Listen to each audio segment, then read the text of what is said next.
156 acres లో spread అయి ఉన్న ఈ temple world largest Hindu temple. 81 ఆలయాలు, 39 మండపాలు, 21 గోపురాలు, 7 ప్రాకారాలు కలిగిన ఈ ఆలయాన్ని చోళులు, పాండ్యులు, హోయసల, విజయనగర సామ్రాజ్య రాజులు కలిసి తరాలు పాటు నిర్మించారు. ఇదే మన తమిళనాడులోని శ్రీరంగం. శ్రీరంగం అనగానే ప్రతి ఒక్కరికి గుర్తొచ్చేది మాత్రం ఈ రాజగోపురం.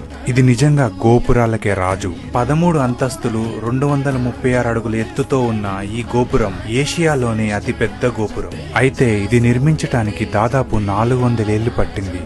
ఇంత అద్భుతంగా కలియుగ వైకుంఠంగా పిలువబడే ఈ ఆలయానికి ఒక విషాదమైన చరిత్ర కూడా ఉంది. 13th సెంచరీలో అల్లావుద్దీన్ ఖిల్జీ జనరల్ అయిన మాలిక్ కఫూర్ ఈ గుడిపై దాడి చేశాడు. ఇక్కడి భక్తులు, పూజారులు ఉత్సవ విగ్రహాన్ని తిరుపతిలో దాచి వీరిపై పోరాడారు. అలా గుడి మొత్తం రణరంగంలా మారి దాదాపు 13,000 మంది హిందువులు మరణించారు. ఇక్కడితో ఆగక మాలిక్ కఫూర్ సైన్యం బంగారు విగ్రహం కోసం వెతకసాగారు. వీళ్ళని డైవర్ట్ చేయడానికి వెల్లాయ్ అనే దేవదాసి డాన్స్ చేస్తూ సైన్యాధిపతిని మాయ చేసి గోపురం పైకి తీసుకెళ్లి చంపుతుంది. తను కూడా అక్కడి నుంచి దూకి ప్రాణాలను అర్పిస్తుంది.